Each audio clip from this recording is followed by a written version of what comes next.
তোমরা যে ভিডিওটা দেখতে চলেছো সেটা অন্য সব ভিডিওর থেকে আলাদা। হাঁটা এমন একটা জিনিস যাকে আমরা প্রতিদিন খুব সহজভাবে নিই, কিন্তু সারা বিশ্বের লক্ষ লক্ষ বিকলাঙ্গ এই সুযোগটা প্রতিদিন পায় না। কিন্তু এই ভিডিওতে 2000 জনের জীবন পরিবর্তন হতে চলেছে। 2020 সালে একটা দুর্ঘটনা ঘটেছিল, তাতে আমার দুটো গোড়ালি ভেঙে যায়। যখন ও প্রথম অসুস্থ হয়, ও যে বাঁচবে সেটা আমরা ভাবতেই পারিনি। আমি 17 বছর বয়সে একটা কার অ্যাক্সিডেন্ট করেছিলাম, তাতে আমার পা হারাই। আর আমরা এটা শুরু করলাম স্টেফিনিকে সাহায্য করে। হ্যালো, কেমন আছো তুমি? বেশ ভালো আছি। আপনার সাথে দেখা করে খুব ভালো লাগলো। আমার খুব নার্ভাস লাগছে। কতদিন হয়ে গেল তুমি নিজে নিজে হাঁটতে পারোনি? আমি নিজের চেষ্টায় হাঁটতে পারি না সেই 2009 সাল থেকে। তার মানে প্রায় 15 বছর হয়ে গেল তুমি নিজে নিজে হাঁটতে পারোনি। হ্যাঁ। ওয়াও, ঠিক আছে, দেখি আমরা কিছু পরিবর্তন আনতে পারি কিনা। এই দেখো, এটা হলো তোমার নতুন পা। এই নাও, ধরো। Thank you. এটা তোমার কেমন লাগলো? আমার খুব পছন্দ তুমি হয়েছে। এটা ট্রাই করে দেখো। হ্যাঁ, একদম। ঠিক আছে, এই তো প্রায় হয়ে এসেছে। ওকে, কেমন লাগছে তোমার? এটা দারুণ। ঠিক আছে, এবার তুমি উঠে দাঁড়াও। ওয়াও, 15 বছরের মধ্যে প্রথমবারের জন্য স্টেফিনি নিজে নিজে হাঁটতে ও, পারলো। এটা অসাধারণ। এই যে আমার বাবা।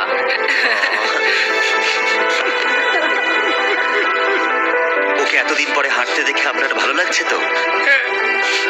খুব ভালো লাগছে। আমি খুব খুশি যে ও যেটা করতে চায় ও সেটাই করতে পারবে। ওকে আর বন্দি হয়ে থাকতে হবে না।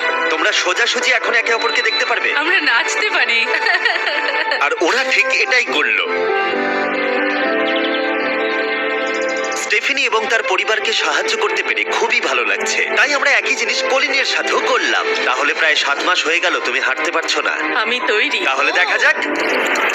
আমাকে জীবন আর একটা দারুণ সুযোগ দিল। তারপরে আমরা সাহায্য করলাম ডেভিড, অ্যাড্রিয়ান, লিন্ডা আর খারিদকে। কিন্তু সত্যি কথা বলতে আমরা এগুলো করতেই পারতাম না কিছু অসাধারণ মানুষের সাহায্য ছাড়া। আমরা মানুষের অঙ্গ রিপ্লেস করি। কেউ যদি এরকম প্রস্থেটিক লেগ নিতে চায় তাহলে কিরকম খরচা পড়তে পারে? জায়গার উপর ডিপেন্ড করছে, 5,000 থেকে 50,000। শুনতে অবাক লাগলেও এই ভিডিওতে বেশিরভাগ মানুষই ইন্স্যুরেন্স অ্যাফোর্ড করতে পারে না, বা তাদের আর্থিক ক্ষমতাও সেভাবে নেই। তার মানে আমরা যদি এগিয়ে না আসতাম তাহলে ওরা কোনোদিনই হাঁটতে পারতো না। আর ইন্স্যুরেন্স কভার করতে না পারলে কি হবে? তুমি আরো ফান্ড রেজ করো আর প্রার্থনা করো যে তোমার মতোই যেন কেউ আসে। এটা আমার কিনতে 10 বছর সময় লাগবে। দাঁড়াও, এটা নিজের টাকায় কিনতে তোমার 10 বছর সময় লাগবে? হ্যাঁ, এটা তো চ্যান্ডলার, এটা শুনে আবার খুবই খারাপ লাগলো। তাই আমরা তোমাকে $10,000 দিতে চাই। না, এটা আমার জীবনের সেরা মুহূর্ত। আমি কোনোদিন ভুলবো না। আমরা পাশে আছি। তুমি এখানে এসেছিলে একটা পা নিয়ে আর বাড়ি যাচ্ছ দুটো পা আর $10,000 নিয়ে। আমার জীবনের সেরা দিন। ও ভাই, কোনো টাকা খরচও হলো না। এটা আমার জীবন চেঞ্জ করে দিল। তোমার কাছে আমি ঋণী হয়ে থাকবো। আর এটা করতে গিয়ে আমরা শিখলাম যে হাঁটার ক্ষমতা হারিয়ে ফেলার অর্থ হলো জীবনের সবচেয়ে মৌলিক কাজগুলো করার ক্ষমতা হারিয়ে ফেলা। আর এটা গ্রেগ খুব ভালো করেই জানে। এখন আমার কাছে কোনো কাজ করা খুবই কঠিন। আগে আমি আমার পরিবারের সাথে সারাদিন টেনিস খেলতাম। এখন আমি একটু দাঁড়িয়ে রান্না করতে পারলে খুব খুশি হব। ঠিক আছে, দেখা যাক তোমার নতুন পা কেমন ফিট হয়। ঠিক আছে, ও এবারে উঠে দাঁড়াচ্ছে। উঠে দাঁড়িয়ে খুবই ভালো লাগছে। দারুণ দারুণ। ওহো, তোমার কেমন লাগছে? সত্যি কথা বলতে তুমি আমার হাসি ফিরিয়ে এনেছো। একজন বিকলাঙ্গ মানুষের পক্ষে দৈনন্দিন কাজকর্ম করা পাহাড় প্রমাণ কঠিন হয়ে দাঁড়ায়। কিন্তু ট্রাভিসের জীবনে একটা স্পেশাল অকেশন আসছে যেখানে ওর বসে থাকলে কোনো মতেই চলবে না। আমার মেয়ে 3-4 বছর বয়স থেকেই তার বিয়ের পরিকল্পনা করে রেখেছে। আমি সব সময় এটাই স্বপ্ন দেখতাম, আমার বাবা আমার সাথে আইলে হাঁটবে। কিছু না মনে করলে তোমার সম্পর্কে কিছু বলবে? হ্যাঁ, আমি বোর হলে সপ্তাহে 6 থেকে 7 দিন দৌড়াতাম। আর আমার অ্যাক্সিডেন্ট হয় 17 বছর বয়সে। আর আমার অস্টিওমাইলাইটিস হয় এবং আমার দুটো পা হারায়। কতদিন হয়ে গেল তুমি নর্মাল ভাবে হাঁটতে পারোনি? আমি এখন ভুলেই গেছি নর্মাল হাঁটা কাকে বলে। তোমরা কি ওকে এখন হাঁটতে দেখার জন্য এক্সাইটেড? সেটাই খুবই স্বাভাবিক। excited। এটা হলো তোমার ডান পা, ধরো, আর এটা হলো বাঁ পা। এটা দারুণ। তুমি পারবে। প্রথম স্টেপ। এবার তুমি এগো। ওয়াও, এ তো দেখছি যাদের এক পা আছে তাদের থেকেও বেশি ভালো হাঁটছে। তোমার কাছে এটা খুবই সহজ লাগছে। আমি এবার দৌড়তেও পারবো। তোমাদের ওকে হাঁটতে দেখে কেমন লাগছে? দারুণ লাগছে। খুব ভালো লাগছে। না ধরেই দারুণ। না ধরেই হাঁটছে। এবার তাহলে তুমি মেয়ের সঙ্গে আইলে হাঁটতে পারবে? হ্যাঁ, আইলে হাঁটবো, মেয়ের সাথে নাচবো। আমি জানি এই বিয়েটা তোমাদের জন্য খুবই গুরুত্বপূর্ণ, আর সেই জন্য আমি ওর উডবি হাজবেন্ডকে জিজ্ঞাসা করেছিলাম যে বিয়ের জন্য কত খরচ হবে। আর এই হুইল চেয়ারে সেই পরিমাণ অর্থ আছে যা তোমার বিয়ের পুরো খরচ মিটিয়ে দেবে। আর তোমার সাথে তোমার বাবা আইলেও হাঁটবে। Thank you. থ্যাংক ইউ কাকু না বলার জন্য।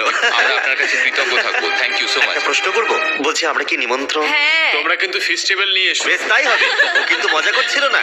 এই ভিডিওর শেষে আমরা সত্যি ট্রাভিসের মেয়ের বিয়েতে গিয়েছিলাম, আর যখন আমরা এই ভিডিওতে সমস্ত প্রস্থেটিক্স এর খরচ বহন করছিলাম তখন আরো কিছু জানতে পারলাম। যেখানে $5,000 থেকে $50,000 অনেকের কাছেই মূল্য হিসেবে অনেকটাই বেশি, তখন কিছু দেশের মানুষের কাছে এর বোঝা আরো বেশি। সেই জন্য আমরা চলে এলাম গুয়াতামালাতে ডেভিডের সাথে দেখা করতে, যে শুরু করেছে রেঞ্জ অফ মোশন প্রজেক্ট, পিছিয়ে পড়া মানুষদের জন্য প্রস্থেটিক্স এর ব্যবস্থা করতে।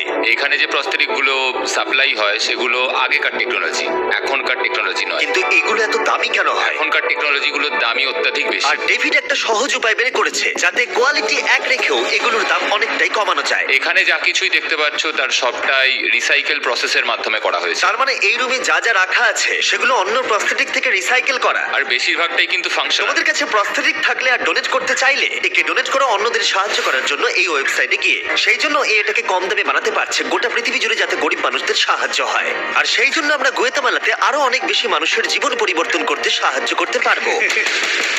মোটরসাইকেল রাইডিং এর মতো অ্যাডভেঞ্চারাস জিনিস থেকে শুরু করে তুমি তো খুব সহজেই করে ফেললে। ফুটবল খেলা, এমনকি জীবনের ছোট আনন্দগুলো ভাগ করে নেওয়া। তোমাদের দুজনকে মিষ্টি লাগছে। আমি সবার প্রথমে আমার পরিবারের সাথে হাঁটতে চাই। তোমরা আমার জীবন সম্পূর্ণ পরিবর্তন করে তুমি দিয়েছো। মায়ের থেকে লম্বা হয়ে গেছো।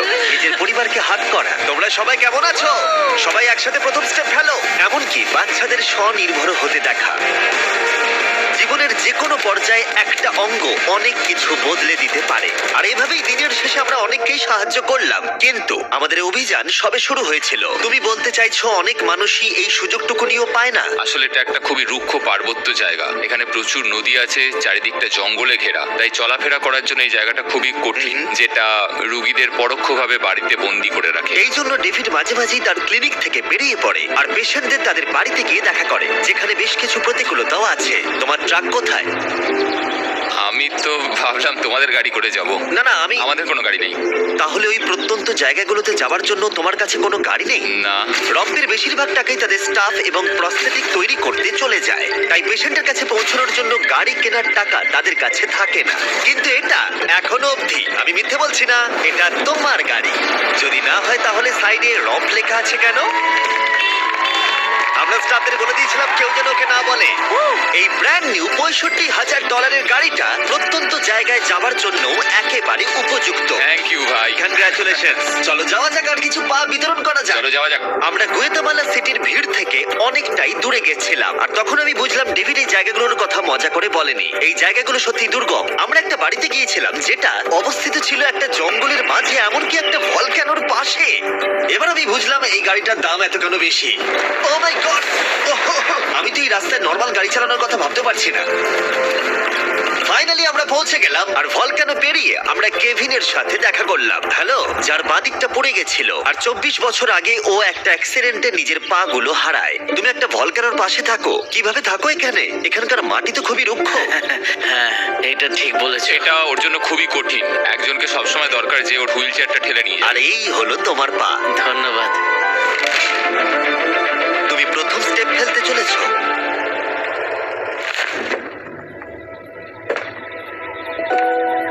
ঠিক আছে, আমরা এখন ভলকানোর পাশ দিয়ে হাঁটছি। নিজের মায়ের কাছে যাও। এসো এসো। I love you. খুব ভালো থেকো। আমাদের মতো অনেকেই খুব কষ্টে রয়েছে, আর আমি ঈশ্বরকে ধন্যবাদ জানাতে চাই আমাকে এই সুযোগটা দেওয়ার জন্য। তার মানে কেভিন হলো 71তম মানুষ যাকে আমরা হাঁটতে সাহায্য করলাম। তারপর ডেভিড আর আমি ঠিক করলাম ইকুয়েডরে গিয়ে আমরা আরো বেশি মানুষকে সাহায্য করব, যেমন কেলি, যে 6 দিন বাসে জার্নি করেছে এখানে আসার জন্য, এটা না জেনেই যে ও এখানে প্রস্থেটিক পাবে কিনা। এটা খুব ভয়ের ছিল, কারণ আমি কখনো দেশ ছেড়ে বাইরে যাইনি, কিন্তু আমি এখন রিস্ক নিয়ে চলেই এলাম এখানে। এই জন্যই আমরা এখন এই ভিডিওটা করছি। ঠিক আছে, 2 বছর হয়ে গেল তুমি হেঁটেছিলে, একটা দারুণ মুহূর্ত।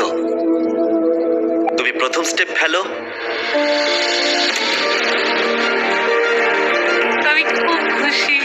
কেলি আবার হাঁটতে পেরে এতটাই খুশি ছিল যে ও আমাকে এটা বলল। আমি কি নাচতে পারি? একটু নাচবে নাকি? হ্যাঁ, নাচতে চাই। তুমি কি আমার সঙ্গে নাচবে? তুমি আমাকে নাচতে বলছো? হ্যাঁ। ও মাই গড, আমি ঠিক মতো পারি না। তোমরা হয়তো বিশ্বাস করবে না, ও 2 বছরে প্রথম হাঁটলো আর এখনো নাচ করছে। কি? এটা পুরো আসল পায়ের মতো। আর যদিও আমি একেবারেই নাচতে পারলাম না, কিন্তু এই পরিবারটাকে অতীতের কথা ভুলে গিয়ে এতটা খুশি হতে দেখে আমার ভীষণ ভালো লাগলো। অনেক অনেক ধন্যবাদ। আর ওদিকে এডুয়ার্ডো নিজের নতুন পা পেয়ে একটা দারুণ রিয়াকশন দিল। ও এটা কিস করলো, মন ছুঁয়ে গেল। ও কয়েক মাস হাঁটতে পারেনি, যেটা খুবই বাজে ব্যাপার, কারণ ওর বয়স মাত্র 5 বছর। একটা দারুণ মুহূর্ত। তুমি হাঁটার জন্য তৈরি তো? ওর মা বলছিল ওর একটা পা না থাকার জন্য ওকে টেনে টেনে আনতে হতো, আর ওর খুব খারাপ লাগতো একটা পা না থাকার জন্য। আর এখন ওকে এভাবে হাঁটতে দেখে দারুণ লাগছে। এই নাও ধরো, তুমি এটা পরে দেখো। মেয়েকে হাঁটতে দেখে কেমন লাগছে? খুব ভালো, সত্যি খুব ভালো লাগছে। একবার দেখো, এই 1 বছর ধরে হাঁটেনি। এটা সত্যিই আমার ফেভারিট ভিডিও। এটা দারুণ।